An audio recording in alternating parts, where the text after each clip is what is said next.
संस्थापकाय च धर्मस्य सर्वधर्मस्वरूपिणे अवतारवरिष्ठाय रामकृष्णाय ते नमः। जननीं शारदां देवीं रामकृष्णं जगद्गुरुं पादपद्मे तयो श्रीत्वा प्रणमामि मुहुर्मुहुः। नमः श्रीयतिराजाय विवेकानन्दसूरये सच्चित्सुखस्वरूपाय स्वामिने तापहारिणे वसुदेवसुतं देवं कंसचाणूरमर्दनं देवकी परमानन्दं कृष्णं वन्दे जगद्गुरुं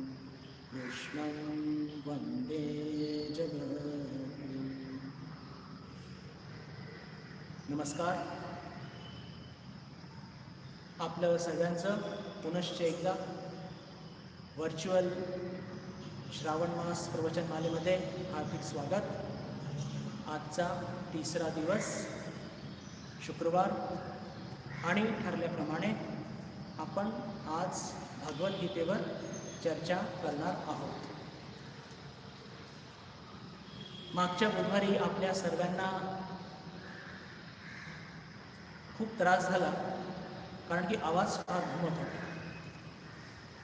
त्याचं झालं असं की मी ॲम्प्लिफायर माईक वापरला होता, पण आज आपण बघत आहात की माझ्यासमोर मी हा छोटासा कॉलर माईक मी इथे न लावता मी इथे लावलेला आहे. तर मला असं वाटतं की आज आपल्या सर्वांना माझा आवाज स्पष्टपणे म्हणजे घुमत नसेल आणि मी जे काही बोलत आहे आपल्याला स्पष्टपणे ऐकू येत असेल. श्रीमद् भगवद्गीता या विषयावर आपण चर्चा करणार आहोत. जसं की मी आपल्याला बुधवारी सांगितलं की 18 मे पासून आत्मबोध आणि श्रीमद् भगवद्गीता या दोन विषयावरती चर्चा सुरू होती. आणि आता याच्यामध्येच श्रावण मास प्रवचनमालेमध्ये या प्रवाहाचा इथे मिलाफ करण्यात आलेला आहे. तर जे भक्त नवीन जोडल्या गेलेले आहेत त्यांच्या सोयीकरता आत्तापर्यंत जे काही चर्चा झालेली आहे त्याचा थोडासा एक गोषवारा किंवा त्याची पुनर्उजळणी आपण करूया एकदम थोडक्यात, आणि मग आपण सगळेजण एका जागेवरती आल्यानंतर मग आपण या विषयाला सुरुवात करूया. भगवद्गीता अर्थातच याचे जे 4 पैलू असतात कोणत्याही वेदांत सिद्धांताचे, विषय, अनुबंध, अधिकारी या सर्वांची चर्चा सखोल करण्यात आली होती. त्याच्यानंतर अध्याय जो पहिला होता त्याच्यामध्ये अर्जुनाला विषाद कसं आणि का प्राप्त झालं. अर्जुनाला विषाद का प्राप्त झालं आता आपण बघतो की आपल्या वर्तमान काळात सुद्धा काही एखाद्या विशिष्ट वेळी आपल्या मुलांमध्ये किंवा प्रौढांमध्ये सुद्धा अचानक काही एक टफ टाईम आला, एक ज्याला म्हणतो की अडचणीची वेळ आली, तेव्हा न्यूरोसिस ज्याला म्हणतो सायकोलॉजीमध्ये असं बघण्यात येतं. अर्जुनाला सुद्धा तसंच झालं.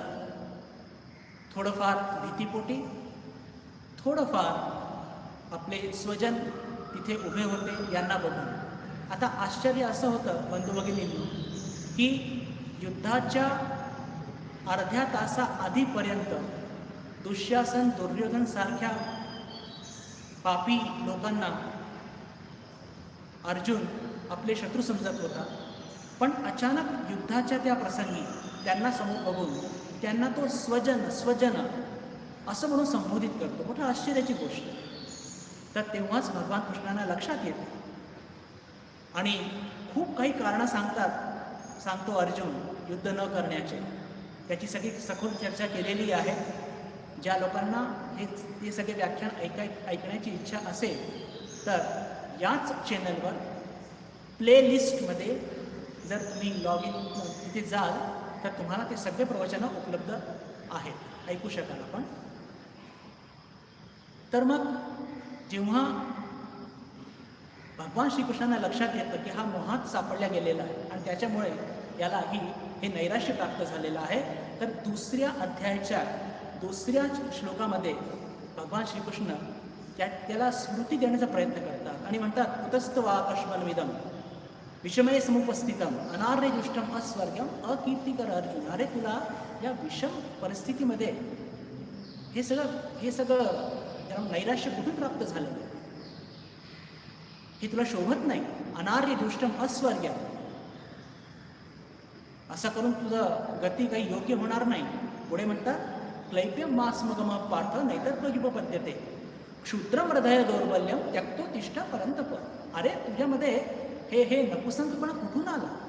अरे उठ आणि युद्धाकरता तयार हो. क्षुद्रम हृदय दौर्बल्य याचा अर्थ काय की तुझ्या हृदयात आलेली ही जी कापुरुषता आहे त्याला दूर कर, त्याला दूर करून आणि मग युद्धाकरता पुन्हा उभा राहा. एवढंसं सांगून काही अर्जुनाला काही त्याच्यामध्ये फरक पडत नाही.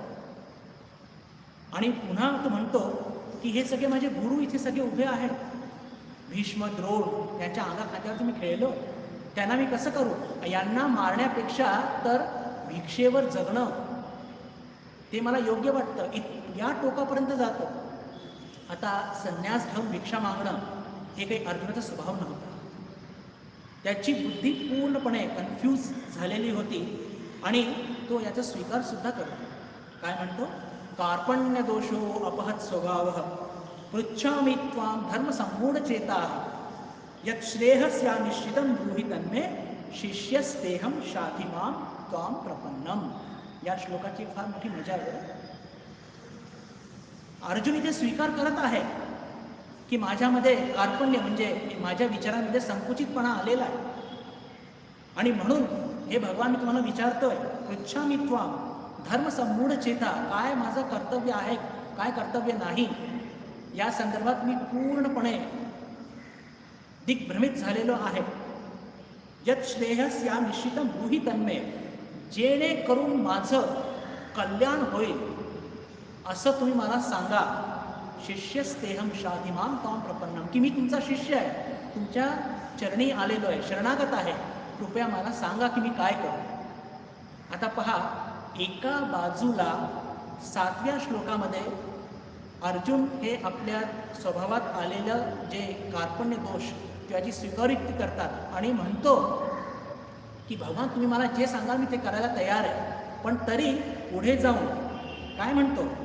पुढे जाऊन याच्या पुढच्या म्हणजे या श्लोकामध्ये म्हणतो की काहीही झालं तरी मी युद्ध करणार नाही. याच्या पुढचे जे श्लोक आहेत त्याच्यामध्ये तो म्हणतो की तमुवाच ऋषिकेश प्रहसन्नीव भारत.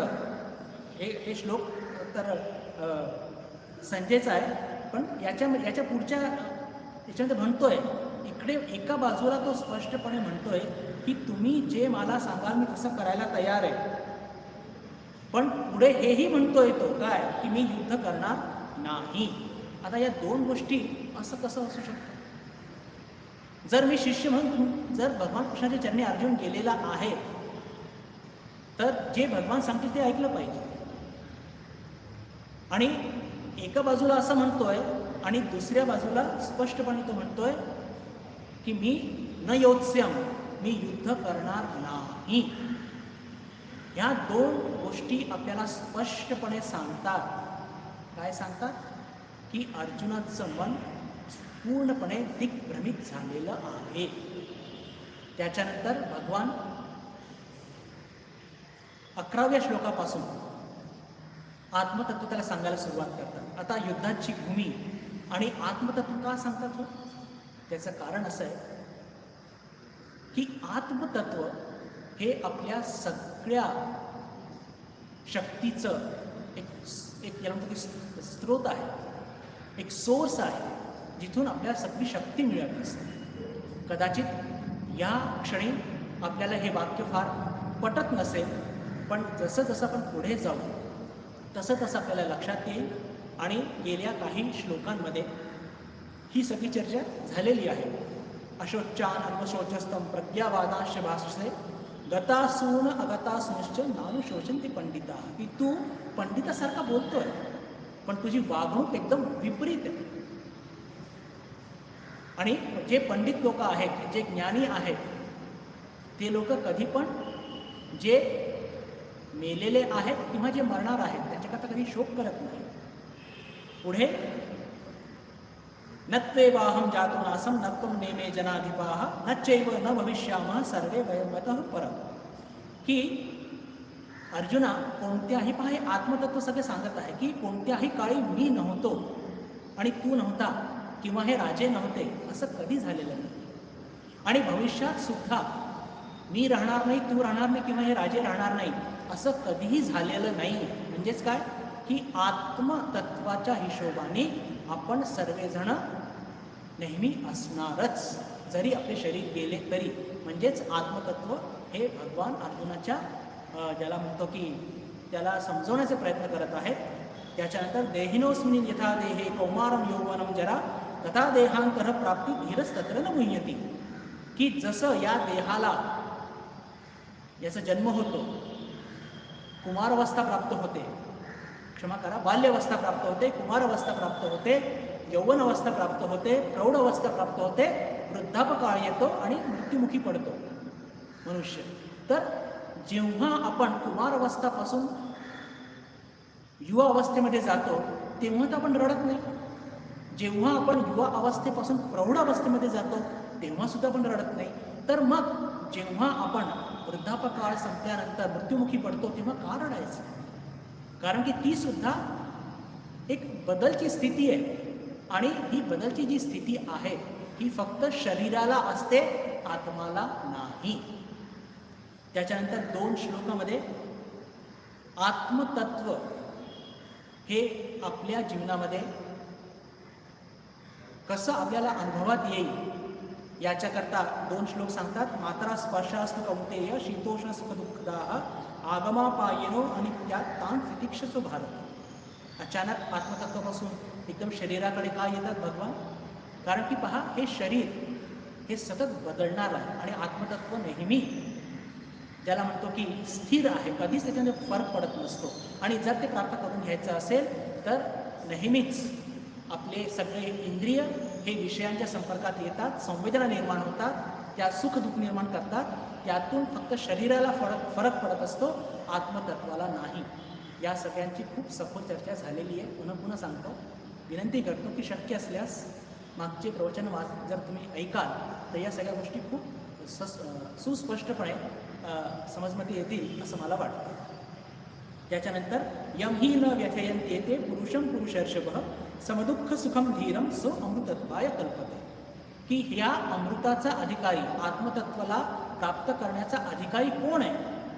तर जे लोक हे सगळे जे सुख दुःख किंवा जेव्हा इंद्रियांचा स्पर्श होतो विषयांना, त्यातून ज्या सुखदुःखाच्या संवेदना निर्माण होतात आणि त्या संवेदनांना जेव्हा एक साधक धीरपणे सामोर जातो, काहीही त्याच्यामध्ये बदल घडत नसतो त्या साधकामध्ये, तर तोच धीर पुरुष आत्मतत्व प्राप्त करण्याकरता समर्थवान आहे किंवा तो अधिकारी आहे असं या श्लोकात भगवान सुचवतात. शेवटचा श्लोक ज्याच्यावरती खूप चर्चा झालेली आहे. नासतो विद्यते भावो ना भावो विद्यते सतः उभयोरपि दृष्टोंतः त्वनयो तत्वदर्शिभिः. हा श्लोक संपूर्ण गीतेचा वेदांत तत्वाचा आधारस्तंभ आहे. आणि या श्लोकाच्या माध्यमातून भगवान काय सांगू इच्छित आहेत की कधी पण असतचा भाव नव्हता म्हणजे अस्तित्व नव्हतं. आणि नासतो विद्यते भावो ना भावो विद्यते सत. आणि कधी पण सतचा अभाव नव्हता. म्हणजे सत हे नेहमी उपलब्ध आहे. सत काय आणि असत काय? तर सत म्हणजे ज्याचं अस्तित्व तिन्ही काळामध्ये स्थिर असतं. म्हणजे काल पण होतं, आज पण आहे आणि उद्या पण राहणार. आणि अशी एकच वस्तू या संपूर्ण जगामध्ये आहे आणि ती म्हणजे आत्मतत्व. बाकी सगळ्या गोष्टी येणार आणि जाणार. संसारातल्या सगळ्या गोष्टी जे आपल्याला इंद्रियांच्या माध्यमातून गवसतात, आपण त्यांना ग्रहण करतो, डोळ्यांनी बघतो, नाकाने पण त्याचा सुगंध घेतो, त्वचेने त्याचा स्पर्श घेतो, कानाने ऐकतो, जिभेने रसस्वादन घेतो. तर या सर्व गोष्टी कशा आहेत? तर या सगळ्या गोष्टी असत आहेत, येणाऱ्या आणि जाणाऱ्या आहेत. त्यांचं अस्तित्व दिसतं, पण वास्तविक बघितल्या यांचं अस्तित्व नाही आहे. आणि उभयोरपी दृष्टोंतः त्वनयो तत्वदर्शिभिः, की ह्या दोन्ही गोष्टी आपले जे तत्वदर्शिभी आहेत त्यांनी याचा अनुभव घेतलेला आहे आणि त्यांनी आपल्याला हे सांगितलं. आणि या श्लोकाच्या संदर्भात आपण अनेक चर्चा केली होती की हे जग आपल्याला दिसतं, पण तरी याला मिथ्या कसं मानायचं, याला स्वप्नवत कसं मानायचं. आपण म्हणतोच हे जगाला स्वप्नवत असतं, त्याची सुद्धा आपण सखोल चर्चा केली होती. अजून हे जर आत्मतत्व सत आहे तर याला आपण कसं प्राप्त करायचं त्याची पण चर्चा केली होती. आणि त्याच्या व्यतिरिक्त की जर हे आत्मतत्व पवित्र आहे आणि सगळ्यांमध्येच उपलब्ध आहे, तर एखादी व्यक्ती खूप चांगलं वागते आणि एखादी वाईट का वागते, या सगळ्या गोष्टींचं आपण सखोल अध्ययन केलं होतं. तर इथपर्यंत आपण येऊन पोहोचलो होतो. आज याच श्लोकाच्या संदर्भात जो एक शेवटचा आणि अतिशय महत्त्वपूर्ण मुद्दा, त्याच्यावरती आपण आपलं लक्ष केंद्रित करणार आहोत. आणि ते म्हणजे विशेष करून की आत्मतत्व आपल्याला जर अनुभवास आणायचं आहे, आपण साधक आहोत, मोक्षार्थी आहोत, आणि विशेष करून आपल्याला उपनिषद सांगतात, गीता सांगते की हे आत्मतत्व आपल्या इंद्रियांनी ग्राह्य नाही आहे. ज्या गोष्टी इंद्रियांनी ग्राह्य असतात त्या सर्व गोष्टी असत असतात, हे आपल्याला गीता सांगते. मग या आत्मतत्वाला आपण कसं अनुभवामध्ये आणू शकतो? तर याच्याकरता पहा, आपल्याला उपनिषद नेती नेती इति इति अशी एक, ज्याला म्हणतो एक विधी, एक मेथड आपल्याला शिकवत असतात. आणि ते समजण्याकरता आपण सर्वात आधी आत्मतत्वाचे स्वरूप काय आहे हे आपल्याला जाणून घेतलं पाहिजे. आणि आत्मतत्वाचं स्वरूप जाणण्याच्या आधी लक्षण आणि स्वरूप याच्यामध्ये अंतर काय आहे हे आपण जाणण्याचा प्रयत्न करूया. पहा, आपण फार खोलात जाण्याचा प्रयत्न करूया. का? कारण की जोपर्यंत आपले बौद्धिक कन्सेप्ट, इंटेलेक्च्युअल कन्सेप्ट आत्मतत्वाच्या संदर्भात हे स्पष्ट होणार नाही, तर तोपर्यंत पण तिथे पोहोचण्याला आपल्याला थोडासा त्रास होऊ शकतो. या सगळ्या गोष्टी व्याख्याने याची चर्चा नाही केली तरी चालेल, हे मी मान्य करतो. पण जर आपल्याला हे शास्त्र सांगतात, हे वाचून जर आपल्याला एक योग्य दिशा मिळत असेल, तर त्यात आपली कदाचित प्रगती ही थोडी लवकर होऊ शकते. तर आधी आपण बघूया की स्वरूप आणि लक्षण याच्यामध्ये अंतर काय. तर पहा बंधू भगिनींनो, की ज्या सर्व गोष्टी आपण इंद्रियांनी बघतो त्यांचे आपण लक्षणं बघू शकतो. लक्षण म्हणजे काय? त्याचं भौतिक स्वरूप. कल्पना करा की आपल्याला मुंबईला एखादी व्यक्ती त्याला भेटायला जायचं आहे. मी तुम्हाला एक पार्सल दिला की त्यांना दादरला हे पार्सल द्यायचं आहे. तर मी तुम्हाला काय सांगेन की तुम्हाला दादरच्या अमुक अमुक सोसायटीमध्ये, अमुक अमुक कॉलनीमध्ये ती व्यक्ती तुम्हाला इथे तिचं निवास आहे, तिथे तुम्ही त्यांना जाऊन भेटा. त्यांचं नाव अमुक अमुक आहे, उंचशे आहेत, सावळे आहे, गोरे आहे, जाड आहे, रोड आहे, हे सगळं सांगणार. तर या सगळ्या गोष्टी काय झाल्या? इंद्रियगम्य आहेत, हे लक्षणं झाले. स्वरूप ही एकदम वेगळी गोष्ट असते. आता लक्षण आणि स्वरूपमध्ये अंतर काय हे समजण्याकरता आपण उदाहरण दुसरं घेऊया. साखर. साखर जर हिचं लक्षण विचारलं, पांढऱ्या रंगाची असते, कधी कधी कॉफी रंगाची सुद्धा असते. पण ती कॉफी रंगाची असो की पांढऱ्या रंगाची असो, तिचा स्वाद हा नेहमी गोडच असतो. म्हणजेच काय? आणि समजा एखादी साखर किंवा साखरेचा एक चमचा मी तुमच्या हातावर ठेवला आणि म्हटलं की अहो हे घ्या साखर, आणि तुम्ही तोंडात टाकलं आणि टाकल्यानंतर तुम्हाला त्याचा स्वाद काहीतरी विचित्रच वेगळाच वाटला, तर तुम्ही काय म्हणाल, अहो ही साखर नाही आहे, हे काही दुसरंच आहे. म्हणजेच काय की गोडपणा हे साखरेचं स्वरूप आहे. गोडपणाशिवाय साखर होऊ शकत नाही, पण तिची लक्षणं मात्र बदलू शकतात. ती ब्राऊन होऊ शकते, ती कदाचित पांढरी पण असू शकते. तसंच मीठ आपण बघतो की जे शेंद्र मीठ असतं ते कसं काळपट किंवा ब्राऊन रंगाचं असतं, डीप ब्राऊन रंगाचं, आणि पांढरंसुद्धा असतं. पण दोघांमध्ये त्यांचं स्वरूप काय आहे, खारट. तसंच आपण आता आत्मतत्वाकडे वळूया की बंधू भगिनींनो, आत्मतत्व हे इंद्रिय गम्य नसल्याने त्याचे कोणतेही लक्षणं कधीही नसतात. म्हणून एखाद्या माणसाला आपण इंगित करून सांगू शकतो की ही व्यक्ती बुद्धानंद आहे त्याच्या भौतिक लक्षणाला बघून, पण आत्मतत्वाला हे आत्मतत्व आहे असं कधी सांगू शकतो का? ते इंद्रिय गम्य नाही आहे. आणि त्याच्याकरता आपल्याला काय करावं लागेल? त्याच्याकरता आपल्याला स्वरूप काय आहे आत्मतत्वाचे त्याचा अभ्यास करावा लागेल. आणि आधी त्याच्याकरता नेती आणि इति ही काय आहे हे थोडंसं समजावं लागेल. आणि त्याच्याकरता आपण एक छोटंसं उदाहरण घेऊया. उदाहरणाच्या आधी मी तुम्हाला छोटासा प्रश्न विचारू इच्छितो की कल्पना करा बंधू भगिनींनो, मी तुम्हाला प्रश्न विचारला की का तुम्ही साखर तर नेहमीच खाता, अगदी बरोबर खातो, स्वाद कसा असतो? गोड असतो. आता मी तुम्हाला प्रश्न विचारला की हा जो गोड स्वाद असतो याला तुम्ही मला परिभाषित करून दाखवा, कागदावर लिहून दाखवा की साखर गोड कशी असते. तुम्ही म्हणा, काय महाराज हे काय तुमचं काहीतरी वेड्यासारखाच एक प्रश्न आहे. अहो, स्वाद हा अनुभव घेण्याची वस्तू आहे, लिहून दाखवण्याची वस्तू नाही आहे. गोडपणा ही एक जी एखाद्या साखरेचा हा जो स्वरूप आहे ही अनुभव घेण्याची गोष्ट आहे. खाऊन बघा, कळेल गोड गोड कशाला म्हणतात. पण मी अडून बसलेलो, तर मग मी दुसरा प्रश्न तुम्हाला टाकू शकतो की काय हो, या साखरेचा स्वाद काय मिठासारखा असतो का? तुम्ही म्हणाल काय, नाही, मीठ तर खारट असतं, साखरेचा स्वाद मिठासारखा नसतो. नेती.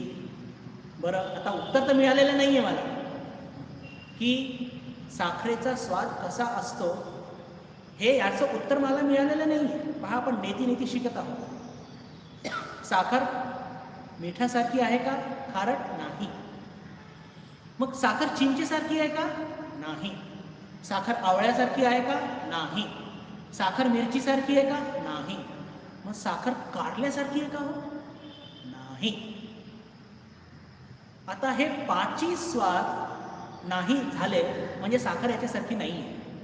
मग मी विचारलं पुन्हा प्रश्न की का हो, साखर आंब्यासारखी असते का?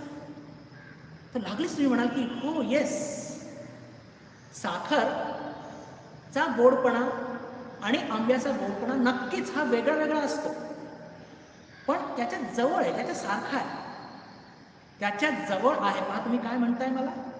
लक्ष द्या, तुम्ही काय म्हणताय मला? आत्ता पण तुम्ही मला म्हटलं नाही, नेती. पण तुम्ही आत्ता मला काय म्हणताय की बरोबर, आंब्यासारखी ती गोड असते, आंब्याची जवळची असते, आंब्यासारखी नसते. आंब्याचा गोडपणा आणि साखरेचा गोडपणा याच्यामध्ये अंतर आहे, पण नक्कीच ह्या दोन्ही गोड असतात. म्हणजे काय झालं की 5 जे स्वाद आपण घेतले त्यांना आपण कम्प्लिटली नकारलं, आणि त्यांना नकारल्यानंतर आपण जेव्हा आत्मतत्वाच्या थोडंसं म्हणजे त्या गोडपणेच्या जवळ आलो तर तुम्ही म्हटलं की आंब्याच्या जवळची आहे पण आंब्यासारखी नाही. माझा म्हणण्याचा अर्थ काय बंधू भगिनींनो, की जसं आपण गोडपणा हा अनुभवण्याची गोष्ट आहे, साखरेचा गोडपणा ही गोष्ट अनुभवण्यासारखी आहे, तसंच आत्मतत्व जे आहे त्याचं स्वरूप आपल्याला जाणून घ्यायचं आहे. ते नेती करून पण एक्झॅक्टली आत्मतत्व असं आहे, गोडपणा असा आहे असं कोणी लिहून दाखवू शकत. हेच अध्यात्माची मजा आहे. आणि आता हे आपण नीती काय आहे हे आपण समजलं. आता आपण आत्मतत्वाचे स्वरूप की जे आपल्याला हे नाही हे नाही हे नाही असं सांगत सांगत आत्मतत्वाच्या एकदम जवळ नेणार आहे. पण आत्मतत्व काय हे सांगू शकणार नाही. का? कारण की ते वाणीने सांगता येत नाही. आणि आपल्या पुढे मी एक मंत्र वाचणार आहे. तो मंत्र आहे मांडुक्य उपनिषदमधून. आणि या मांडुक्य उपनिषदाच्या माध्यमातून आपल्याला ऋषी आपल्याला हे सांगतात की आत्मतत्वाचं स्वरूप कसं आहे. पण ते कसं सांगतात? हे नाही हे नाही हे नाही. आणि मग हे नाही केल्यानंतर जे काही उरणार ते काय? आत्मतत्व. पण असं बोट दाखवून कधी पण आत्मतत्व सांगता येणार नाही. का? कारण की बोट दाखवलं म्हणजेच काय होतं की ती गोष्ट लौकिक जगातली होते, इंद्रियगम्य होते. आणि आपण शिकलेलो आहोत की आत्मतत्व हे इंद्रियगम्य नाही आहे. हो, काय तो मंत्र आहे बघूया. आचार्य म्हणतात मांडुक्य उपनिषदचे, अदृष्टम अव्यवहार्यम अग्राह्यम अलक्षणम अचिंत्यम अव्यपदेश्यम एकात्म प्रत्ययसारम प्रपंचोपशमम शांतम शिवम अद्वैतम चतुर्थम स आत्मा स विज्ञेय. क्या बात आहे. हे आत्मतत्व कसं आहे? अदृष्टम. आता आपण एक एक घेऊन त्याच्यावरती चर्चा करण्याचा प्रयत्न करूया. म्हणजे तेच आंबट नाही, खारट नाही, तुरट नाही असं नेती करत आपण त्याच्या जवळ जाऊ. पण हेच आत्मतत्व आहे असं आपल्याला कधी पण आचार्य सांगणार नाही. तर काय ते आहे ते बघूया. सगळ्यात पहिलं अदृष्टम. काय याचा अर्थ?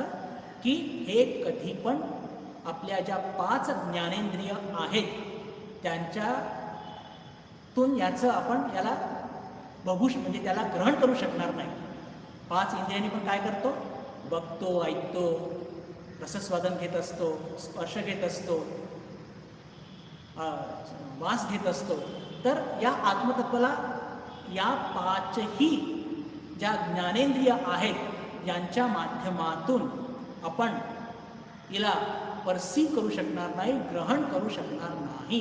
आणि म्हणून आचार्य म्हणजे पहा, करू शकणार नाही असं हे तत्व आहे. म्हणजे आता आपण इंद्रियांच्या मागे लागणं सोडलं पाहिजे. इंद्रियांच्या माध्यमातून आपल्याला आत्मतत्व कळेल हे एकदम स्पष्टपणे आपल्याला मांडुक्य उपनिषदचे आचार्य सांगत आहे. म्हणजे ज्ञानेंद्रियांच्या भानगडीत पडायचं आपल्याला बंद केलं पाहिजे, पहिली गोष्ट. दुसरं, आत्मतत्व अव्यवहार्यम. हा सगळ्या दूर येत आहे. अव्यवहार्यम म्हणजे की आपण या जगात राहतो आणि आपण अनेक व्यवहार करत असतो.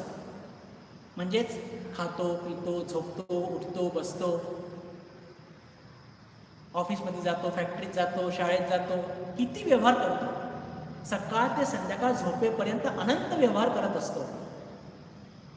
आत्मतत्वामध्ये कोणताही व्यवहार उपलब्ध नसतो. आत्मा हे अक्रिय आहे. ज्या ज्या शब्दांना ते जोर देतोय ते फक्त ऐकून ठेवा, हे आपल्याला पुढे खूप कामी येणार. आत्मतत्वामध्ये कोणताही व्यवहार होत नसतो. ते संपूर्णपणे अक्रिय आहे. मग एक प्रश्न निर्माण होतो की आत्मतत्व जर अक्रिय आहे आणि आपल्यामध्ये आत्मतत्व आहे, मग आपल्यामध्ये चैतन्य कसं दिसून येतं? अहो, ते आत्मतत्वाचं प्रकाश आपल्या अंतःकरणावर पडतं, ते प्रकाशित होतं, त्याला शक्ती मिळते आणि त्या शक्तीच्या माध्यमातून हे सगळं चैतन्य, बोलणं, ऐकणं, झोपणं, पळणं, हे सगळ्या गोष्टी, या सगळे व्यवहार त्या आत्मतत्वाच्या शक्तीने होत असतात. म्हणजे ते आपल्याला शक्ती देत असतं.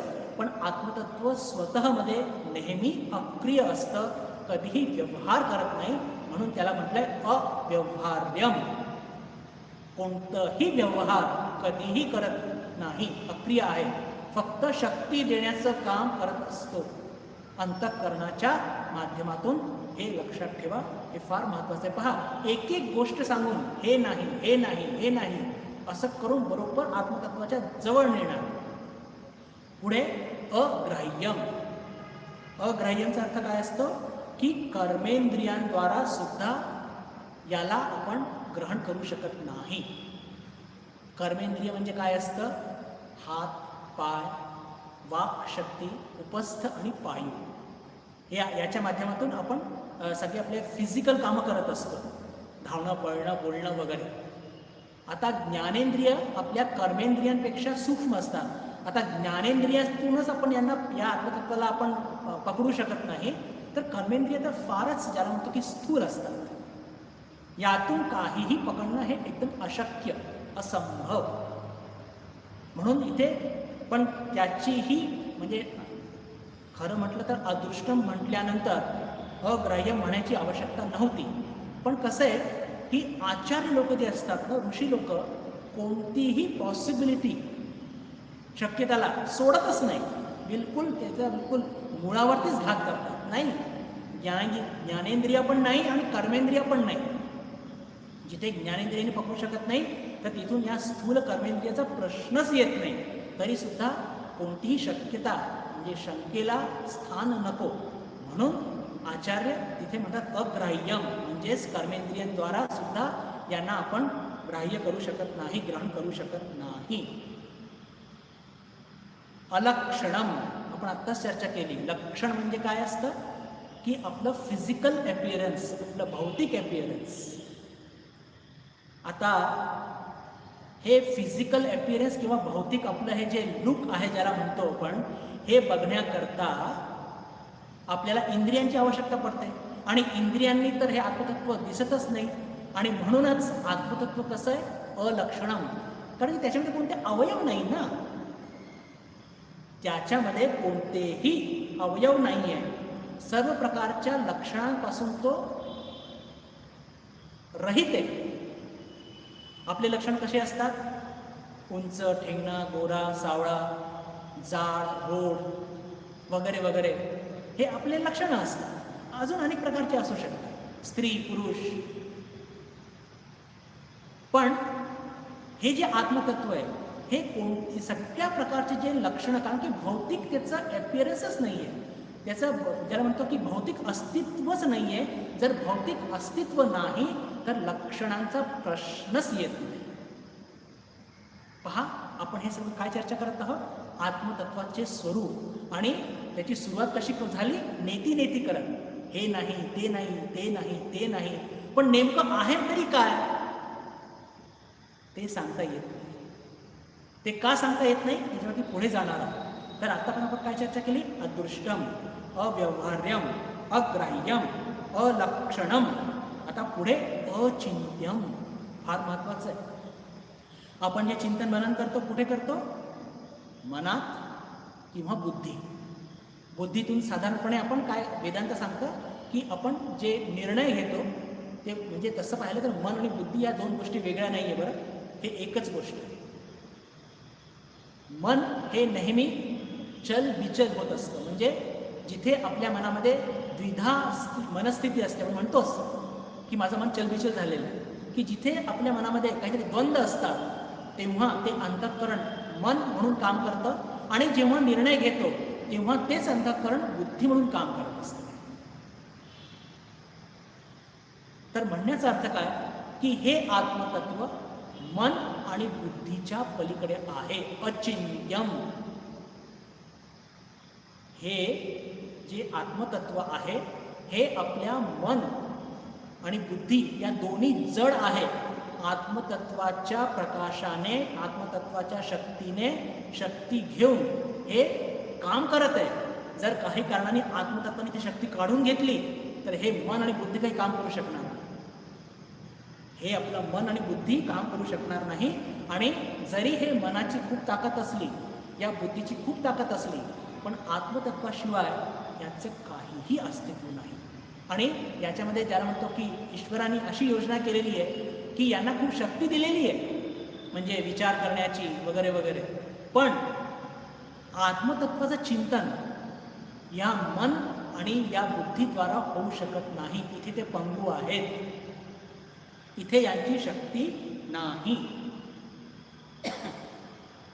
म्हणूनच आपल्या तैत्तिरीय उपनिषदमध्ये फार सुंदर एक मंत्र आहे, यतो वाचो निवर्तन्ते अप्राप्य मनसा सह आनंदम ब्रह्मणो विद्वान न विवेती कुतश्च नेती.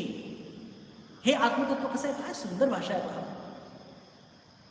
यतो वाचो निवर्तन्ते अप्राप्य मनसा सह, हे आत्मतत्व कसं आहे, यतो वाचो निवर्तन्ते, हे वाणीचे परे आहे.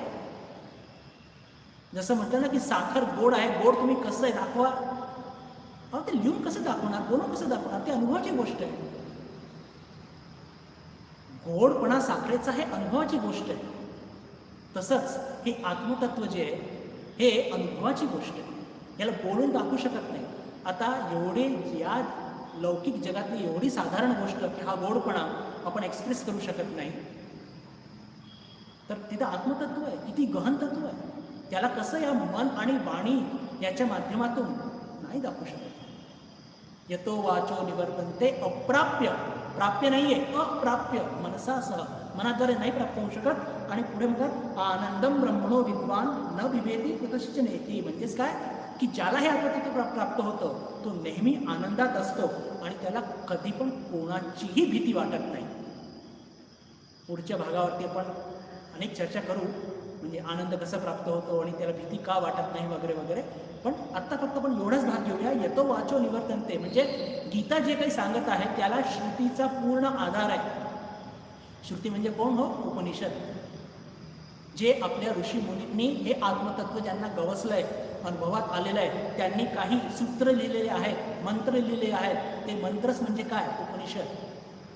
म्हणजे भगवान कृष्णांनी सांगितलंय म्हणून आपण जर आपल्या मनात शंका असेल तर फक्त भगवानच सांगत नाही, आपले प्राचीन ऋषीमुनी सुद्धा सांगतात की त्याला सपोर्ट आहे, आधार आहे. यतो वाचो निवर्तन्ते अप्राप्य मनसासह.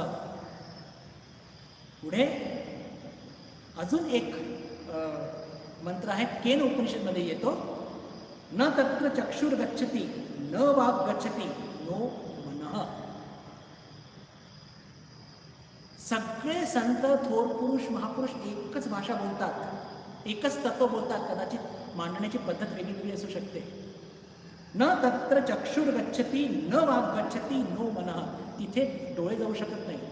हे इथे चक्षुर गच्छति म्हणजे उपलक्षण आहे पाची इंद्रियांचं, म्हणजे इंद्रियांच्या पलीकडे आहे ते. काही दिवस आधी चर्चामध्ये आपण घेतलं होतं अप्रमेय. अप्रमेय म्हणजे काय की ज्या गोष्टी आपल्या इंद्रियांच्या पलीकडे आहे. न चक्षुर गच्छति न वाक् गच्छति. वाक् म्हणजे काय, उपलक्षण आहे कर्मेंद्रियांचं. आपण आत्ताच घेतलं होतं अग्राह्यम, त्याला एक सपोर्ट, आधार मिळाला श्रुतीचा. अग्राह्यम न वाक् गच्छति नो मनः. मन सुद्धा तिथे जाऊ शकत नाही. म्हणजे पहा, हे नाही, हे नाही, गोड नाही, सॉरी आपल्याला गोड परिभाषित करायचं आहे तर कसं करणार त्याला, हे तिखट नाही, तुरट नाही वगैरे वगैरे जे काही आपण चर्चा केली त्या सगळ्या गोष्टी नाहीये. मग उरतं काय, जे उरतं ते गोड. मग गोडला डिफाईन करा, डिफाईन तोंडाने सांगू शकत नाही, अनुभवलाच पाहिजे ते. तर आपण आता काय चर्चा केली, अदृष्टम, अव्यवहार्यम, अग्राह्यम, अलक्षणम, अचिंत्यम.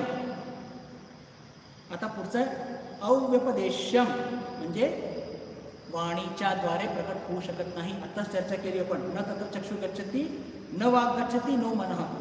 ही गोष्ट कशी आहे की वाणीच्या द्वारे सुद्धा प्रकट होऊ शकत नाही. आपल्यापैकी सर्वांनी श्रीरामकृष्ण कथामृत वाचलेलं आहे.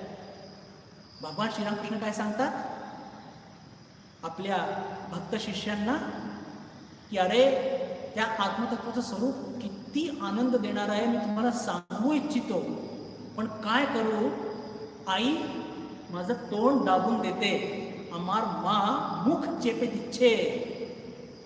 म्हणजे ठाकूर सुद्धा म्हणतात की केवढा त्याच्यात आनंद आहे, इतका आनंद आहे आणि ते सगळं आनंद मी तुम्हाला सांगू इच्छितो, तुम्हाला आपण आजच्या भाषेमध्ये शेअर करू इच्छितो, पण ते काय करू, मा म्हणजे भवतारडी मा माझं तोंड दाबून देतो. आणि याच संदर्भामध्ये की पहा, आता आपण चर्चा करत आहोत की हे नाही, हे नाही, हे नाही, हे नाही, आणि जे काही आहे आत्मतत्व ते मुखाने सांगता येत नाही, हे सांगण्याकरता भगवान श्रीरामकृष्ण वचनामृतमध्ये एक अतिशय सुंदर उदाहरण देऊन आपल्या या सिद्धांताला सांगतात. कोणत्या सिद्धांताला? अव्यपदेशम, की म्हणजे आत्मतत्व तोंडाने सांगता येत नाही. ते उदाहरण काय आपण सगळ्यांनी वाचलंय, फक्त संदर्भ आलाय म्हणून मी तुम्हाला ते सांगू इच्छितो. एका गावामध्ये एका मुलीचं लग्न ठरलं आणि तिचा जो होणारा नवरा आपल्या मित्रांसह दुसऱ्या गावातून त्या मुलीला भेटायला आला. आता मुलगा आणि त्याचे मित्र बाहेर बैठक खाण्यामध्ये बसलेले. आतल्या खोलीमध्ये नवरी मुलगी आपल्या मैत्रिणीसोबत बसलेली. मध्ये दार आहे आणि दाराला पडदा लावलेला आणि थोडीशी फट आहे. त्या फटीतून सगळ्या मुली त्या मुलांना बघत आहे आणि त्या मुली सगळ्या त्या नवरी मुलीला विचारतात आहे की का ग सांग, तुझा नवरा कोणता आहे? तो लाल शर्टवाला? तर ती नाही म्हणते. मग तो पांढऱ्या शर्टवाला? नाही. असं करता करता सगळ्यांना त्या मैत्रिणी विचारतात. प्रत्येक वेळेस ती नाही नाही सांगते आणि जेव्हा नेमकं त्या नवऱ्या मुलाकडे इंगित करतात तिच्या मैत्रिणी, बरोबर त्यावेळेस ती लाजेनं मान खाली घालते आणि काही बोलत नाही. वंडरफुल! काय ऑब्झर्वेशन आहे ठाकूरांचं. जेव्हा त्या मैत्रिणी बिलकुल नेमकं त्या नवऱ्या मुलाकडे बोट दाखवतात की तो निळ्या शर्टवाला का, तर तेव्हा ती काही म्हणत नाही की हो हो तोच. ती फक्त हसते आणि लाजेनी मान खाली घालते. मैत्रिणींना कळतं की हाच मुलगा या मुलीचा नवरा आहे. म्हणजेच काय की नेती नेती अदृष्टम, अव्यवहार्यम, अग्राह्यम, अलक्षणम, अचिंत्यम, अव्यपदेश्यम. पण जेव्हा आत्मतत्वाकडे नेमकं आपण साधना करून पोहोचू तेव्हा आपल्याला काही विचारावं लागणार नाही. आपल्याला लक्षात येईल की हेच त्या. वंडरफुल! त्याला वाणीने एक्सप्रेस करता येत नाही. लक्षात घ्या. अजून याच्या पुढे अजून आहे एकात्म प्रत्यय सार. एकात्म प्रत्यय सारम म्हणजेच काय? आपण आत्ताच चर्चा केली की हे अप्रमेय आहे. अप्रमेय म्हणजे इंद्रियांनी ग्राह्य नाही आहे. डोळ्यांनी दिसत नाही, नाकाने वास घेऊ शकत नाही. तर मग हे याचा अनुभव येणार कसा हो? याचा अनुभव येणार कसा? तर जेव्हा आपण साधना करून आपलं मन हे ज्याला म्हणू की इंद्रियांच्या आणि मन बुद्धीच्या पलीकडे जाईल. आता पहा, मनाने ग्राह्य करू शकत नाही, पण मनाला एक फॅकल्टी असते की तो या सगळ्या गोष्टींचा वर जाऊ शकतो. म्हणजेच काय, जर दुसऱ्या भाषेत म्हटलं तर जर मनाचं पावित्र्य 100% प्राप्त केलं तर त्या मनाला अशी एक शक्ती प्राप्त होते की त्या मनावरती, त्या बुद्धीवर, मन म्हणा किंवा बुद्धी म्हणा, त्याच्यावरती या आत्मतत्वाचं प्रतिबिंब स्पष्टपणे अंकित होतं. एक उदाहरण आपण घेऊया की काय होत असतं बंधू भगिनींनो, की आपलं मन आणि बुद्धी हे एक आरशाप्रमाणे, पण त्याच्यावरती भरपूर धूळ जमलेली. धूळ जमलेली ती कशाची? आपल्या संस्कारांची, आपल्या अपुऱ्या वासनांची आणि आपल्या कर्मफळांची. पहा, 3 गोष्टी आहेत आणि इतकी गडद ती धूळ जमलेली आहे की आपला चेहरा त्याच्यावर दिसत नाही, आपलं आत्मतत्व दिसत नाही. तर आपण साधना करतो म्हणजे काय करतो? आपल्या संस्कारांपासून दूर जाण्याचा प्रयत्न करतो, त्यांना स्वच्छ करण्याचा प्रयत्न करतो. आपल्या वासनांना विवेक करून त्यांना नाहीसं करण्याचा प्रयत्न करतो. आपले कर्मफळ आहेत त्यांना सुद्धा नाहीसं करण्याचा प्रयत्न करतो या साधनेच्या माध्यमातून. आणि ज्या दिवशी तो आरसा बिलकुल लखलखीत स्वच्छ होऊन जाईल तर त्याच्यामध्येच आपल्याला ते आत्मतत्व गवसेल. आणि ठाकूरांच्या भाषेत जर म्हणायचं, शुद्ध बुद्धी, हे पण सगळं वाचलंय तुम्ही, फक्त मी याचा एक संदर्भ आहे म्हणून सांगतो. शुद्ध बुद्धी, शुद्ध मन आणि शुद्ध आत्मा एक. असं का म्हटलंय? कारण की त्या आत्मतत्वाचं प्रतिबिंब त्या आरशावरती पडतं. म्हणण्याचा अर्थ काय की जर प्रश्न आपल्या मनात पडला की अरे हे मनाने जर ग्राह्य नाही आहे, बुद्धीने ग्राह्य नाही आहे, तर मग कशाने ग्राह्य आहे? तर जेव्हा आपलं मन या सगळ्यांच्या पलीकडे जातं, किंवा जेव्हा मन पलीकडे जातं तर हेच मन आत्मतत्व होऊन जातं.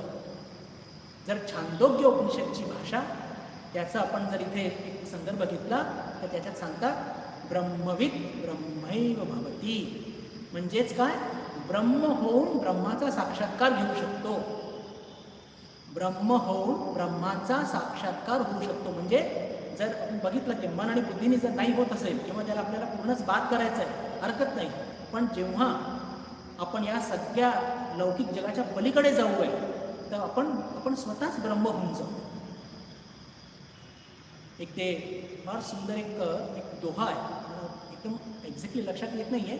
लाली मेरे लाल की जो मैं देखन गई तो मैं भी हो गई लाल, असं काहीतरी ते. म्हणजे काय की चारी बाजूला सगळं लालच, मी लाल बघायला गेली, पण लाल बघता बघता मी बघते काय, मी स्वतःच लाल झाले.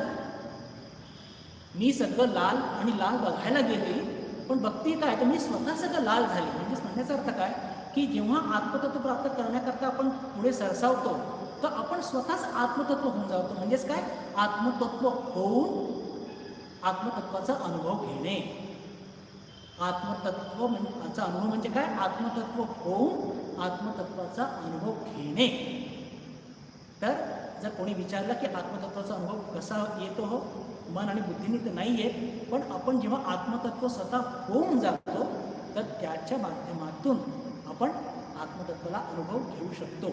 याला अजून एका दुसऱ्या संदर्भात आपण असं पण सुद्धा सांगू शकतो की पहा, बेलूर मठामध्ये गंगा दशहरा म्हणजे गंगा पूजन होत असतं आणि गंगेच्या काठी म्हणजे स्वामींच्या घाटावरती एक छोटीशीच पूजा होते, पण मोठी मजा असते त्याच्यामध्ये. तर काय होतं की त्याच्या पूजेमध्ये काय करतो, आता पूजेला पाणी लागतं आणि ते गंगाजल.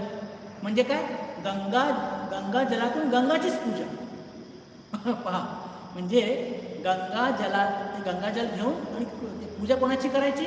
इतर कोणत्याही देवतेची नाही, गंगाचीच पूजा करायची. तर त्याला म्हणतात म्हणजे गंगाजले गंगा पूजा, म्हणजे गंगाजल घेऊनच गंगाची पूजा करायची. तसंच आत्मतत्व होऊन आत्मतत्व अनुभवास आणायचं, हे त्याचा तो अर्थ आहे. तर इथे जे आपण चर्चा केली बंधू भगिनींनो, की एकात्म प्रत्यय सारम म्हणजे काय की या जगामध्ये आत्मतत्वच फक्त आत्मतत्वाचा अनुभव देऊ शकतो. शब्दांकडे लक्ष द्यावर, फार महत्त्वपूर्ण आहे. मन बुद्धीने होऊ शकत नाही. मी आता म्हटलं की मनाला जर पलीकडे नेलं आपण या इंद्रियांच्या आणि सगळ्या लौकिक जगाच्या, तर ते आत्मा काय होऊन जातं, ते मन काय होऊन जातं, ते आत्मा होऊन जातं. म्हणजेच काय की एकात्म प्रत्यय सारम, याचा अर्थ काय, आत्मतत्वाद्वारेच आत्मतत्वाला अनुभवणं. म्हणजे आपल्याला आधी आत्मतत्व व्हावं लागेल. आत्मतत्व झालं त्याच क्षणी आपल्याला आत्मतत्वाचा अनुभव सुद्धा येईल. याला म्हणतात एकात्म प्रत्यय सारम ब्रह्मविद ब्रह्मैव भवती. तर हे त्याचं आत्मतत्वाला प्राप्त करण्याचं हे एक साधन ज्याला म्हणूया. ते साधन काय आहे, तर ते आत्माच आहे असा त्याचा अर्थ होतो. पुढे अजून आहे काही गोष्टी की हे आत्मतत्व कसं आहे, प्रपंचोपशमम. म्हणजेच काय की पहा, जगातली सर्व वस्तू आपण आताच चर्चा केली असत आहे. म्हणजेच काय, विकारवान आहे. हे माईक आपण बघत आहोत, हे टेबल, हा टेबल रेझर आणि हे सगळं काही बघतोय, या सगळ्या गोष्टी कशा आहेत, विकारवान आहे. 10 वर्ष आधी पण बघितलं होतं आणि आज बघतोय. आपण आता साधारणपणे म्हणतो की पहा, जसं ठेवलं होतं तसंच आहे. आता त्याच्यामध्ये जे काही बदल घडत आहेत ते बदल आपल्याला कळत नाही. ते बदल आपल्याला कळत नाही आहे, त्यांना ग्रहण करण्यामध्ये आपल्या इंद्रिय सक्षम नाही आहे. पण प्रतिक्षण सगळ्या गोष्टी बदलत आहेत. तुम्ही बदलत आहात, मी बदलत आहे, आपलं मन बदलत आहे, आपली बुद्धी बदलत आहे, आपल्या इंद्रिय बदलत आहे, सर्व काही बदलत आहे. पण या जगामध्ये एक वस्तू अशी आहे की जिच्यामध्ये कधी पण याच्या आधी बदल झालेला नाही आणि याच्या पुढे पण कधीही बदल होणार नाही. आणि ते काय आहे, तर ते म्हणजे आत्मतत्व. आणि म्हणून त्याला म्हणतात प्रपंचोपशमम, की प्रपंचातल्या सर्व गोष्टी विकारवान आहेत, पण एक गोष्ट जी कधी पण जिच्यामध्ये विकार कधी उत्पन्न होऊ शकत नाही, आणि ती म्हणजे दुसरी तिसरी काही नाही तर ते आत्मतत्वच आहे.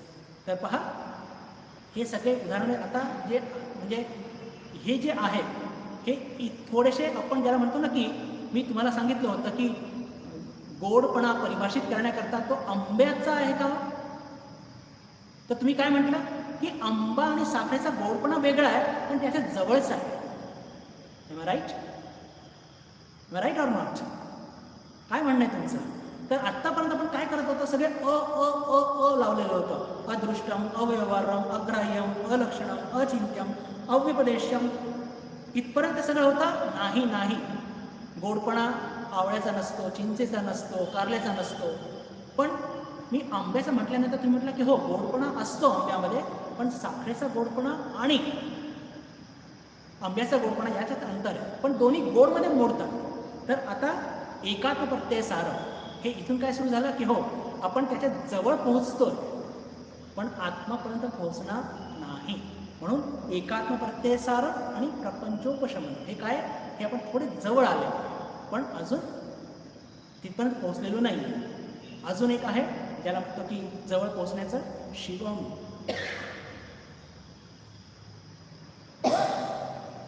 शिवम, शिवमचा अर्थ काय, मंगलकारी. आता शिवाचा अर्थ म्हणजे आपण शिव भगवान इथे असा नाही घ्यायचा, हे वेदांताचं तत्वज्ञान आहे की वेदांत काय सांगतं की मी आणि शिव हे एकच आहे. तर म्हणून इथे शिव या शब्दाचा अर्थ काय की आत्मतत्व कसं आहे, हे मंगलकारी आहे. मंगलकारी कसं आहे हो, जर ते मंगलकारी आहे तर आमच्या जीवनात दुःख काय? अरे दुःख काय, कारण की आपण शरीराशी आसक्त झालेलो आहोत. ज्या दिवशी शरीराशी आसक्ती सोडून आपण आत्मतत्व आपल्याला लाभेल, अनुभवात येईल, त्या दिवशी आपल्या जीवनातले सगळे दुःख नेहमी करता नाहीसे होते.